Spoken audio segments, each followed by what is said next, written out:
শুনেছেন মুহুর্মুহু গুলির শব্দ আর ফজরের আজান। এটাই ছিল আমাদের জুলাই। বেশি দিন আগের কথা না, মাত্র 2 বছর আগের কথা। এখন যদি আপনাকে জিজ্ঞেস করি জুলাইয়ের মূল ব্যর্থতাটা কি, আপনারা চট কইরা মনে আসবে শাওনের স্ট্যাটাস, মাহি স্ট্যাটাস, পিয়া জান্নাতুলের লাফালাপি, আর যুবলীগের নেত্রী ওই থুকু বিএনপির এমপি নীলুফারের ওই বক্তব্য। হাসিনার পুলিশের কাছে স্নাইপার ছিল না, কিন্তু কথা হইতেছে যুবলীগ নেত্রী নীলুফার থুকু বিএনপির এমপি নীলুফারের ওই বক্তব্যটাই তো ভুল। পুলিশের কাছে স্নাইপার তো ছিল এবং আছে, কয়েক দফায় তারা স্নাইপার কিনছে। জুলাই অভ্যুত্থানের সময় স্নাইপাররা কারা ছিল? বাংলাদেশ পুলিশের সোয়াট এবং সিআরটি নামে 2টা স্পেশালাইজড ব্রাঞ্চ আছে। এই 2 ব্রাঞ্চে স্নাইপার ট্রেনিং পায়, মানে পুলিশের 2টা ব্রাঞ্চে ডেডিকেটেড স্নাইপার থাকে। আবার ওইদিকে র্যাবের বিশেষ স্নাইপার টিম আছে। দেখেন, আর একদিকে বিজিবির স্নাইপার টিম আছে, তাদের ইনভেন্টরিতে 1500-র বেশি টাইপ 85 থান্ডারবোল্ট এক্সট্রিম টাইপের স্নাইপার রাইফেল আছে। আর সেনাবাহিনী, বিমান বাহিনী, নৌবাহিনীর কথা বাদই দিলাম, এদের প্রত্যেকেরই highly train dedicated sniper team আছে। প্রায় 10 থেকে 15 রকমের আমেরিকান, ব্রিটিশ, টার্কিশ ব্র্যান্ডের হাজার হাজার স্নাইপার বন্দুক আছে।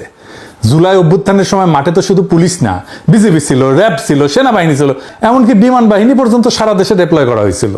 এছাড়া 2021 থেকে 23 পর্যন্ত সরকারি হিসাব মতেই পুলিশের জন্য প্রথাগত নিয়ম ভেঙা 1000 কোটি টাকার military grade semi automatic rifle কেনা হয়েছে। এত কিছুর পরেও কিছু জাউরা জুলাই আন্দোলনের সময় স্নাইপার নিয়ে নানা গুজব আর কনস্পিরেসি থিওরি হাজির করে আর বলে যে আইন শৃঙ্খলা বাহিনীর কাছে স্নাইপার ছিল না। আওয়ামী লীগ বলে বলুক, বিএনপির নেত্রী নীলুফার কেন বলে, ওরে আর আমি কি বলবো। এডিটর সাহেব দেখান মোশাররফ করিম কি কইছে নীলুফার রে। এক কাজ কর, তুই গুখা তাজা গুনা 3 দিনের বাসি গু খাবি, তারপরে নীল নীল মোটা মোটা মাছি উড়ে বেড়াচ্ছে সেই গু খা, মাছি সহ খা, কচকচ করে শব্দ হবে, ক্রিসপি গু খা। শুনেছো নীলুফার ঠিক মতো কথা কব একেবারে। এরপরে হাউকাও শুরু করলো মাতারি শাওন, সে নাকি জুলাইকে তার সাথে এসে দাঁড়াইলো আরো 2 মাতারি, মাহি আর জান্নাতুল পিয়া। এই যে হাউকাও হইলো সপ্তাহ জুড়ে, এগুলো আসলে কি? এগুলো ডিজাইন করা হয়েছে, কারা করেছে বুঝে নেন। একসাথে এগুলো দিয়ে চিল্লানি, এগুলো সাজানো জিনিস, যেন কিছু থেকে আপনার আমার নজর সরাই দিতে পারে। আর কোনো কারণ নাই। যে বিএনপি জুলাইয়ের পক্ষে বলতেছে এখন, এমনকি শিলং সালাউদ্দিন পর্যন্ত বলে আওয়ামী লীগের রাজনৈতিক পতন হয়েছে, আওয়ামী লীগের রাজনৈতিকভাবে নিপাত হয়েছে, নির্মূল হয়েছে, দাফন হয়ে গেছে দিল্লিতে। সেই আওয়ামী লীগ বাংলাদেশে আর কোনোদিন রাজনীতি করতে পারবে না। রাজনৈতিক দল হিসাবে আওয়ামী লীগের বিচার দাবি করেছি আমরা, আপনারা দাবি করেছেন, তদন্ত পরিচালিত হচ্ছে। ইনশাআল্লাহ খুব শিগগির রাজনৈতিক দল হিসাবে সেই রাজনৈতিক দলকে বিচারের কাঠগড়ায় নিয়ে যাওয়া হবে। সংবিধানের 47 আর্টিকেল অনুসারে আইন সংশোধন করা হয়েছে, সন্ত্রাস বিরোধী আইনে আছে, আইসিটি একটা আছে, রাজনৈতিক দলের সংগঠনের বিচার করা যাবে। যে কারণেই হোক, সেই বিএনপির এমপি হুদা কামে জুলাইয়ের বিরুদ্ধে বলে না। তাইলে আসেন ধাপে ধাপে বুঝে দেখি আসলে কি লুকাইতে চায় তারা, আর কেন তারা এটা বলে। এইগুলা ডিস্ট্রাকশন, কোনো দুর্ঘটনা না, কোনো স্বতঃস্ফূর্ত ঘটনাও না। এটা একটা কৌশল, হঠাৎ কইরা হয় নাই। এইটা একটা বহুত পুরানা কৌশল। এই কৌশল ব্যবহার করে গোয়েন্দা সংস্থা, রাষ্ট্রযন্ত্র আর বাঙ্গু এলিট মিডিয়া, ফুন্দের আলো, দিল্লি স্টার, ছায়ানট, উদিসি, এদের পিছনে ইন্ডিয়ান কালচারাল এস্টাবলিশমেন্ট। এইটার আবার একটা একাডেমিক নামও আছে। যাই হোক, সেটা যাওয়ার আগে আপনাদের কয়টা জিনিস দেখাই। এই যে মেরিল প্রথম আলো পুরস্কার দেখেছেন না আপনারা? প্রত্যেক বছর হয়, তাই না? এখন আমার একটা কথা বলেন তো, ওইখানে পুরস্কারটা আসলে কি, কে পাইলো, কোন বিভাগে কে জিতলো, এটা কেউ মনে রাখে? মনে করেন তো, শেষ কবে কাউরে বলতে শুনছেন আমি মেরিল প্রথম আলো পুরস্কার পাইছি? তারে পরিচয় করে দেওয়া হইতেছে, উনি কলে মেরিল প্রথম আলো পুরস্কার পাইছে। শুনিছেন? শোনেন নাই? আপনাদের কি মনে আছে? নাই তো, কেউই মনে রাখে না কে পাইলো। তাহলে মানুষ মনে রাখে কি? মনে রাখে ওই স্টেজে কি হইলো, কোন নায়িকা নাচলো, কে কি পোশাক পরে আসলো, কার সাজ কেমন ছিল, এটাই আসল প্রোডাক্ট। পুরস্কারটার নিছক একটা মোড়ক, ভিতরের আসল পণ্যটা হইলো সুন্দরী নারীর দৃশ্য। কারণ দুনিয়ায় সুন্দরী নারী একটা গুরুত্বপূর্ণ কৌশলগত সম্পদ, স্ট্র্যাটেজিক অ্যাসেট। এটা মনে রেখেন, এটা ইন্ডিয়া জানে, আওয়ামী লীগ জানে, বাঙ্গু বামেরা খুব ভালো করে জানে। এটা কথা কইয়া রাখে, এইগুলোরে সুন্দর বানানো হয়, সুন্দর না করলে ওরা। যাই হোক, ওইদিকে আর না যাই। এই জন্যই খেয়াল করে দেখেন, আর্ট, কালচার, সিনেমা, নাচ, নাটক, গান, অভিনয়, মডেলিং, এই গোটা সাংস্কৃতিক পরিসরটা সিংহভাগ কাদের দখলে? হিসাব করে দেখেন। এরাই ইন্ডিয়ান আধিপত্যের অংশ। জামাতের কথা বাদই দেন, ওদের তো এখানে ঢোকার প্রশ্নই আসে না। কিন্তু বিএনপির কেউ আছে এই জায়গায়? নাই। পুরা সাংস্কৃতিক পরিসরটা একটা নির্দিষ্ট বলয়ের হাতে, আর সেই বলয়টা কোন দিকে হেলানো সেটা আপনি নিজের চোখে দেখতে পান। এই সুন্দরী নারীরা যে কাজটা করে সেটা হইল সবচেয়ে কম খরচে সবচেয়ে বেশি লাভ তুলে আনে ইন্ডিয়ান স্ট্যাবলিশমেন্টের জন্য, আওয়ামী লীগের জন্য, বামেদের জন্য। কম বিনিয়োগ, চড়া মুনাফা। এইবার আসেন এই পুরা খেলাটা দেখি, কেমনে পরিচিত নারী মুখ দিয়ে রাজনৈতিক বার্তা ছড়ায় দেওয়া হয় সবচেয়ে কম খরচায়, সবচেয়ে কার্যকরভাবে। হ্যালো এফেক্ট বলে একটা কথা আছে, মার্কেটিংয়ে পড়ানো হয়। বাংলায় বলতে পারেন জ্যোতির্বলয় প্রভাব। সহজ কথা, একটা সুন্দর মুখ দেখলে আমাদের মন আপনা আপনি ধরে নেয় যে মানুষটা ভালো, বুদ্ধিমান, বিশ্বাসযোগ্য। আমরা গইলা যাই কোনো প্রমাণ ছাড়াই, তার কোনো যোগ্যতার প্রমাণ দেওয়া ছাড়াই আমরা গইলা যাই। 1979 সালে গবেষক শেলি চেইকেন একটা পরীক্ষা করে দেখছিলেন যে একই কথা যদি একজন আকর্ষণীয় চেহারার কেউ বলে আর একজন সাধারণ চেহারার কেউ বলে, মানুষ আকর্ষণীয় চেহারার জনেরটা বেশি বিশ্বাস করবে। কথা এক, শুধু মুখ আলাদা কিন্তু ফলাফলও আলাদা। এখন এইটা রাজনীতিতে গোয়েন্দা কার্যক্রমে কি করে? এখানে দুইজন গবেষক কার্ল পামার আর রল্ফ পিটারসন সরাসরি এটা একটা গবেষণা করেছিলেন। এটার নাম ছিল রাজনৈতিক বিশেষজ্ঞতায় উপলব্ধিতে সৌন্দর্যের প্রিমিয়াম। মানে রাজনীতি বিষয়ে জ্ঞান দেওয়ার ক্ষেত্রে সুন্দর মুখের কোনো আলাদা ভূমিকা আছে কিনা। ওরা ম্যাপে দেখাইছেন যাদের রাজনীতি জ্ঞান কম কিন্তু চেহারা সুন্দর, তারা অন্য মানুষের ভোট আর মতামত বেশি প্রভাবিত করতে পারে। বুঝেন ব্যাপারটা? জ্ঞান না, চেহারাই মানুষকে বাধ্য করে একজনকে রাজনীতি বোঝেন এমন কেউ হিসেবে মাইনে নিতে। এইখানে যা বিনিময় হয় সেটা তথ্য না, যুক্তি না, দলিল না। সুন্দর মুখটা কথাটা প্রমাণের আগেই বিশ্বাসযোগ্য করে তোলে। মানুষ যুক্তি বিচার করার সুযোগই পায় না, মুখ দেখায় তার আগে মন ঠিক করে ফেলে।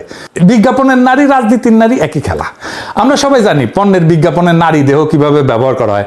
সাবান থেকে মোটরসাইকেল, বাইক থেকে সিমেন্ট, সবকিছু বেচতে একটা সুন্দরী মুখ লাগানো হয়। ফিল্ম নিয়ে করা গবেষক লরা মার্ভি এই দৃষ্টিটা একটা নাম দিছিলেন, নারীকে দর্শকের চোখে ভোগের বস্তু বানায় ফেলা। বিজ্ঞাপনে আকর্ষণটা দিয়া পণ্য গেলায়। রাজনীতি ঠিক একই কৌশল ধার করতেছে, শুধু পণ্যটা বদলাইছে। এইবার যে পণ্য বেচা হইতেছে সেটা একটা রাজনৈতিক অবস্থান, একটা বানানো বিতর্ক, একটা ডিস্ট্রাকশন। মডেল আর নায়িকা এখানে নিখুঁত পছন্দ দুইটা কারণে। এক, তাদের মুখ মানুষ আগে থেকে চেনে। দুই, ওই হ্যালো এফেক্ট কইছি না, জ্যোতির্বলয় প্রভাব, তাদের হইয়া অর্ধেক কাজ আগেই কইরা রাখে। যুক্তি লাগে না, শুধু মুখটা লাগে। আর এই মুখগুলা রিক্রুট করার জায়গা কোথায়? নাটক, সিনেমা, গান, নাচ, মডেলিং। এই জায়গাগুলোতে সুন্দর মুখের মানুষের আনাগোনা। চেহারা বা ফিগার সুন্দর না হইলেও মেকআপ দিয়ে এমন বানানো হয় যেন একেবারে বেহেশতের হুর। তো এর মধ্যে নীলুফার কেন, রাজনৈতিক নেত্রী কেন? আসেন এটা বুঝে দেখি। খেয়াল করে দেখেন, মাঠে নামা মুখগুলার বেশিরভাগই নায়িকা, মডেল, কিন্তু সবাই না। ভিড়ের মধ্যে একজন নায়িকা না, একজন রাজনৈতিক নেত্রী, নীলুফার। এটাই আসল খেলা। নীলুফারও ওই একই ইন্ডিয়ান কারখানার মাল। আর দেখেছেন না কি আরামে হাসিনার আমলে টকশো কইরা পার হইয়া গেল। কোনো গ্যাঞ্জামের মধ্যে নাই, কোনো মামলা নাই, কোনো জেলখানা নাই, কোনো প্রোগ্রামেও সে থাকতো না। এটা একটা প্রশ্ন, এটা আগে বললাম, সুন্দর মুখ দেখে মানুষ গইলা যায়, তাহলে নায়িকা দিয়ে তো কাজ শেষ, নেত্রী লাগে কেন? পেঁচটা ধরেন। সুন্দর মুখ দেয় মনোযোগ, মুহূর্তের সম্মতি, চোখ আটকায়, মন গলে, কিন্তু এটা ক্ষণস্থায়ী। ভিতরে ভিতরে মানুষ জানে নায়িকা রাজনীতি বুঝে না, গ্ল্যামার আছে, ওজন নাই। সিরিয়াস ইস্যু শুধু নায়িকা দিয়ে দাঁড় করানো যায় না।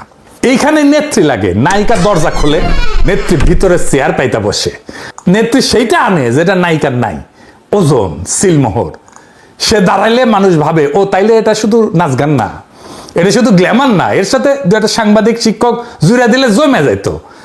করতে পারিনি, টাইম পাইনি। প্রত্যেকের আলাদা কাজ। নায়িকা টানে চোখ, নেত্রী দেয় রাজনৈতিক সিলমোহর। নায়িকা আনে সৌন্দর্য, নেত্রী আনে দোহাই।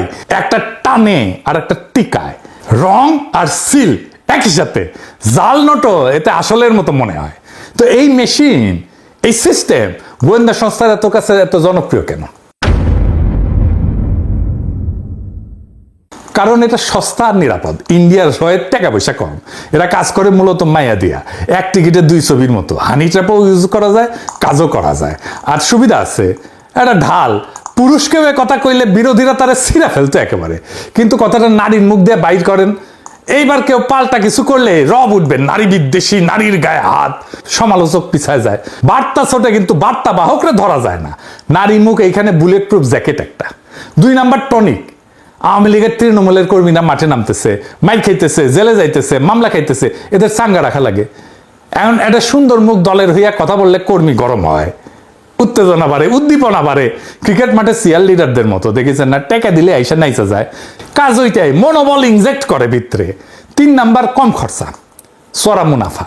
যুক্তির ন্যারেটিভ বানাইতে গবেষণা লাগে, মাথা লাগে, তথ্য লাগে, দলিল লাগে, খাটনি লাগে, খরচা আছে, তাও ধরা খাওয়ার ভয় আছে। তার বদলে 4টা সেনা সুন্দর মুখ নামাই দেন, খরচ শূন্য, রিটার্ন বিশাল, চোখ টানে, মিডিয়া কাভার করে, ভাইরাল হয়, আসল প্রশ্ন চাপা পড়ে। এটাই লো কস্ট হাই রিটার্ন। শুরুতে যে কইছিলাম না কম বিনিয়োগে চড়া মুনাফা, এটা তার হিসাব। যে কোনো ধূর্ত ক্ষমতা এই হিসাবটা জানে। গোয়েন্দা সংস্থা তো জানেই, ইন্ডিয়া তো জানেই, বামেরা তো জানেই, আওয়ামী লীগ তো জানেই। এই যে এই মাতারিগুলো এত নির্লজ্জ, এটা প্রমাণ দিতেছি। অনেকে হয়তো জানে না। এটা হচ্ছে মুরাদের ব্যাকডোর ক্র্যাশ মাইয়া মাইয়ের একটা শুট থেকে নেওয়া ছবি, ইউটিউবে আছে ভিডিওটা।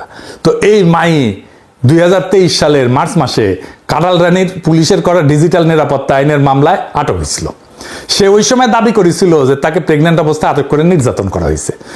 এটা ছাড়াও মুরাদ তাকে জোর করে সেরাটনে যাইতে বলছিল।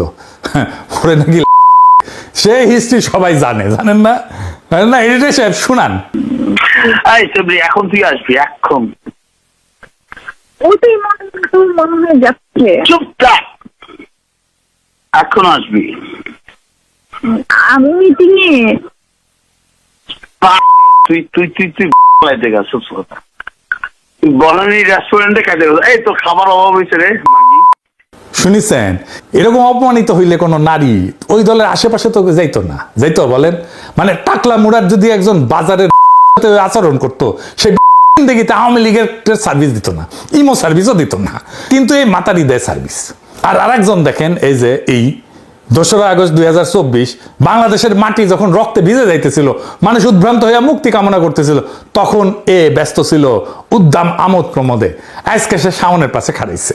হ্যাঁ, ওইটাই খারাপ। তো ওর নাকি বিবেক বোধ জাগে উঠছে। ওরে বাপরে, বিবেকের গোষ্ঠী কিলাই। ফ্যাসিস্টের চালাদের বিবেক বোধ কখন জাগ্রত হয় এটা আমরা ভালো করে জানি। প্রিয় দর্শক, আজকের ভিডিওতে পিনাকি ভট্টাচার্য বর্তমান সময়ের বাংলাদেশের যেই জুলাই আন্দোলন হয়েছিল সেই জুলাই আন্দোলন নিয়ে আলোচনা করেছেন। যে বিষয় নিয়ে আলোচনা করেছেন সেটা হলো, এই জুলাই আন্দোলনে যখন জুলাই আন্দোলন হয়েছিল তখন ওই সময় কিছু চিত্রশিল্পীর নায়িকা জেবিল, মানে যেরকমের মাহিয়া মাহি এবং জান্নাতুল পিয়া এবং বিএনপির নেত্রী নীলুফা চৌধুরী, এদেরকে নিয়ে আজকের আলোচনা করেছেন পিনাকি। তো দর্শক, আপনারা আমাদের চ্যানেলের এই ভিডিওগুলো ভালো লাগলে অবশ্যই আমাদের চ্যানেলটি সাবস্ক্রাইব করে দেবেন এবং সাবস্ক্রাইব করে আমাদের পাশে থাকবেন পরবর্তী ভিডিওগুলো পেতে। তো ভালো থাকবেন, সুস্থ থাকবেন। আল্লাহ হাফেজ।